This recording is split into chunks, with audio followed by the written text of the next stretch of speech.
बिस्मिल्लाहिर्रहमानिर्रहीम। व्यूवर्स, आप देख रहे हैं न्यूज़ टू यू। उम्मीद है आप खैरियत से होंगे। खान को फ्रस्ट्रेशन है, दुख भी है, तकलीफ भी है स्टैब्लिशमेंट से, फौज से, आर्मी चीफ से, और फौज की जो इस वक्त सब्र और तहम्मुल की जो पॉलिसी है अभी तक, उसकी भी दाद देना पड़ती है। अब 3 रुकनी कमेटी बनाई इमरान खान ने।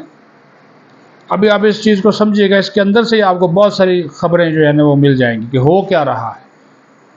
खान के अपने लोग इसके साथ कौन सा हाथ कर रहे हैं, और जब ये इनसे मिलने जाते हैं तो खान इनके साथ क्या करता है। अच्छा, खान ने भी कुछ जसूस रखे हुए हैं, ये भी मैं आपको बता दूँ। बड़ा काया आदमी है।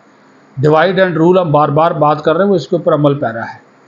जो उसके जसूस नमा कुछ अरकान पार्लियामेंट हैं, कुछ वकला हैं, वो उसके कान में जाकर कान उसके भरते हैं, उसको बताते हैं वो पार्लियामेंट में, असम्बली में इसने ये किया, उसने वो किया, वो आपके बारे में ऐसा कर रहा, तो ख्वाजा आसिफ से मिला, वो स्पीकर से मिला। तो वो सारी बातें जब उसके अच्छा, कानों का कच्चा है, मेरी बात आपको बता देगा, आपकी बात तीसरे को बता देगा, तो वो आपके बारे में मतलब अपना निकाल लेता है। ये इसकी साइकी है। किसकी? खान साहब की ये साइकी है। तो मिसाल मैं आपको दे देता हूँ ताकि मैं आप फिर ना तसलसल में आ जाएंगी, चीज़ों को आप समझना शुरू कर देंगे। गुज़श्ता दिनों मिला शेर अफजल मरवत, तो उसने कहा कि ओए शेर अफजल, तुम ख्वाजा आसिफ से मिले हो? उसने कहा जी नहीं, मैं नहीं मिला। नहीं, मुझे रिपोर्टें आई हैं तुम ख्वाजा आसिफ के चैम्बर में जाके उससे मिले? उसने कहा नहीं जी, बिल्कुल नहीं मिला, मैं पार्लियामेंट के अंदर जा रहा था तो वो उसमें मुलाकात होगी, चलते चलते कॉरिडोर में दुआ सलाम हुई, उसके बाद कुछ नहीं हुआ। मेरी उससे बाकायदा मुलाकात नहीं हुई। देख लो, अगर तुम्हारी उससे साथ मुलाकात साबित होगी तो तुम चेयरमैन PAC नहीं हो। ये उसको धमका दिया, धमकी दे दी। हाँ जी। तो फिर उसने कहा नहीं जी, ऐसी कोई बात नहीं है, मैं तो नहीं मिला।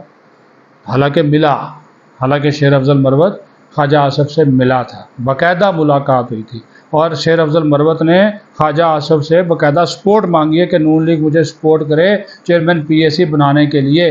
ख्वाजा आसिफ से सपोर्ट क्यों मांगी? ख्वाजा आसिफ सिर्फ वज़ीर दिफा नहीं है, मुस्लिम लीग नून का कौमी असम्बली में पार्लिमानी लीडर भी है। अब आप समझ जाएँ।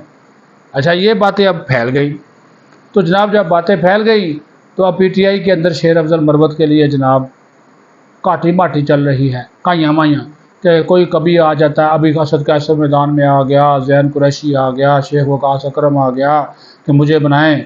हाँ जी, वो जुनेद अकबर आ गया कि मैं भी पुराना पार्लियामेंटेरियन हूँ, मुझे बनाएं। तो वो अब सारे फिर रहे हैं इस चक्कर में, और अभी तक शेर अफजल मरवत को बाकायदा तौर पर जो है वो नामजद नहीं किया। बाकायदा तौर से मतलब है कि स्पीकर को आगाह नहीं किया, लेकिन वो इलेक्शन नहीं जीत सकता। PAC के चेयरमैन का इलेक्शन होना है, 15 वोट उसे चाहिए। 29 लोगों में से जो भी अपोजिशन का उम्मीदवार होगा उसको 15 वोट चाहिए, और हुकूमत की सपोर्ट और वोट के बगैर कोई चेयरमैन PAC बन नहीं सकता, क्योंकि उसके बेटी में हुकूमत के जो मेंबरान की तादाद है वो 15 से ज़्यादा है, निसफ से ज़्यादा हुकूमती लोग उसमें शामिल होंगे, जिसमें पीपल्स पार्टी भी मैं शामिल कर रहा हूँ कि वो लोग भी शामिल होते हैं। उनके 4 लोगों से तो नहीं शेर अफजल मरवत बन सकता। तो वो खान साहब जो है ना, वो फिर उन्होंने ये एक कह दिया कि भाई अगर ये साबित हो गया कि तुम ख्वाजा आसिफ से मिले थे तो तुम चेयरमैन PAC नहीं हो, अगर ना हुआ तो फिर तुम चेयरमैन PAC हो। अच्छा जी, शिबली फराज, अली अमीन गंडापुर, हाँ जी, और उमर अयूब, इसने कह दिया जी कि मैंने ये कमेटी बनाई। अब वो बेचारे इस्टेब्लिशमेंट को ढूंढ रहे हैं। इस्टेब्लिशमेंट जो है वो खामोश है, उन्होंने तो बाजुओं के अंदर तक हाथ रखे हुए हैं। उन्होंने कहा जी हम इनसे बात नहीं करते, क्या बात करें। रोज़ जो है वो इस्टेब्लिशमेंट की और फौजी क़यादत की और फौज की क्लास होती है, सोशल मीडिया के ऊपर ऐसी तैसी करते हैं, मज़ामीन लिखे जाते हैं, तो फिर क्या बात करें। हाँ जी, कहता है जी 3 सियासी जमातों से बात नहीं करूँगा तो बाकी उससे करूँगा। तो जब वो हुकूमत में बैठी हुई सियासी जमातें, आपने उनसे नहीं बात करनी तो इस्टेब्लिशमेंट से बात करके क्या करेंगे? इस्टेब्लिशमेंट से कर भी लेंगे तो हुकूमत मानेगी नहीं, तो फिर क्या करेंगे? खान साहब समझदारी वाली बातें करें ना। तो वो अब ये नहीं है कि सारी बातें इस्टेब्लिशमेंट की ये हुकूमत माने, ऐसी भी बात नहीं है।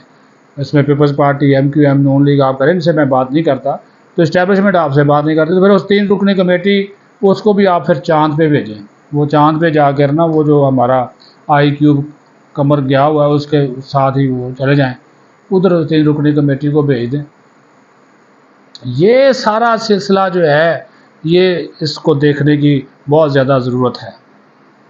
تو یہ معاملات ایسے ہیں جس کو دیکھا جانا، پرکھا جانا بہت ضروری ہے کہ بھائی آپ کر کیا رہے ہیں۔ پہلے اپنا ایک ویژن تو بنا لیں، اچھا دباؤ بڑھاؤ، فوج کے اوپر دباؤ ڈالو، ان کے خلاف مظاہرے کرو، احتجاج کرو سوشل میڈیا، تاکہ یہ خود ہمیں، لیکن ان کو یہ پتہ نہیں ہے کہ یہ جنرل باجوہ نہیں ہے، یہ جنرل عاصم منیر ہے، اس نے آج تک دباؤ لیا ہی نہیں۔ وہ کہتا ٹھیک ہے جی، باقی ادارے ہیں، آپ ان سے بات کرنے کا کوئی بات، جب بھی کسی سے آپ بات کرتے ہیں نا، تو اس بات کرنے سے پہلے جو ہے وہ ایک کانفیڈنس بلڈنگ میئر لیے جاتے ہیں، کانفیڈنس بلڈنگ میئر لیے جاتے ہیں، اعتماد سازی کے اقدامات، پھر بات آگے بڑھتی ہے۔ یہاں پہ تو اعتماد سازی ہے نہیں، یہاں پہ ہے جی آپ نے ان چینوں کو کہا جی آپ ذاتی حیثیت میں بھی ان سے بات کریں اور آفیشیل بھی بات کریں،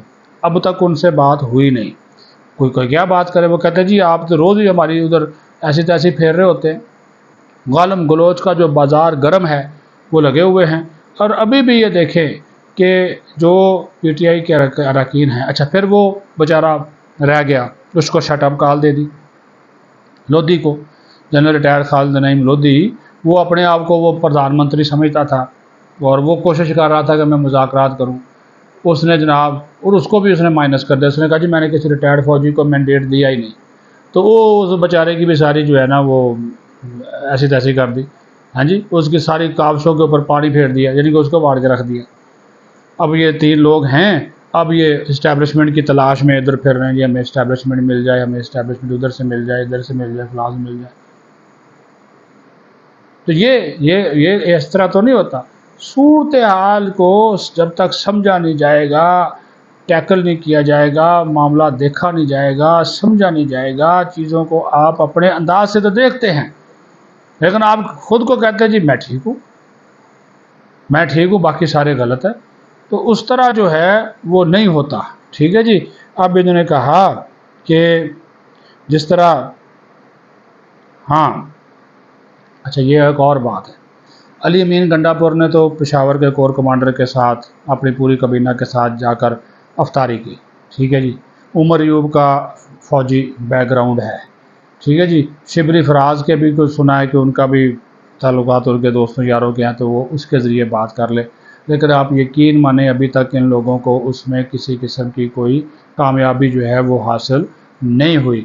تو جب ان کو کامیابی ہی حاصل نہیں ہوئی تو پھر ان کا جو 3 رکنی جو کمیٹی کا جو، اچھا وہ کہتے ہیں جی ان کے وہ معاملات ہم زیر بحث لائیں خان کے، اچھا جی پھر کہتا ہے جی پہلے ہمارا مینڈیٹ واپس کرو، ہمارے کارکنوں کو رہا کرو، مقدمات واپس کرو، موصوف لے دے کے جو ہے نا وہ شاعر NRO مانگتا ہے۔ ٹھیک ہے، یعنی کہ مذاکرات کی پہلی شرط یہ ہے کہ یہ کام کرو اور مجھے حکومت میں بٹھاؤ، مجھے سلوٹ کرو، تو اس کے بعد میں اگلی بات کروں گا۔ تو اگلے بھولے تو نہیں ہے نا جی، وہ بھی اگر چلو جس قسم کے بھی ووٹ تمہارے بقول دھاندلی زدہ حکومت صحیح حکومت تو ہے نا، تم بھی تو حکومت میں آئے تھے، وہ بھی تو لوگ اس کے اوپر بھی بہت سارے سوالات اٹھے تھے۔ تو بہرحال یہ کہانی ہے اندر کے اسٹیبلشمنٹ کو یہ اب ڈھونڈتے پھر رہے ہیں، اسٹیبلشمنٹ ان کو گھاس نہیں ڈال رہی، اور دوسری بات یہ ہے کہ حکومت کے ساتھ یہ خود بات نہیں کرنا چاہتے، تو حکومت بھی کہتی ہے جی چلیں جی ٹھیک ہے جی، جب آپ ہم سے بات نہیں کرنا چاہتے تو اسٹیبلشمنٹ سے بات کر کے دیکھ لو۔ تو اسٹیبلشمنٹ جو ہے، فوج جو ہے یا ISI جو ہے، وہ تو حکومت کے ماتحت ادارہ ہے، وزیر اعظم کے ماتحت ادارے ہیں، وہ کیا ان کی مرضی کے بغیر ان سے بات کریں گے؟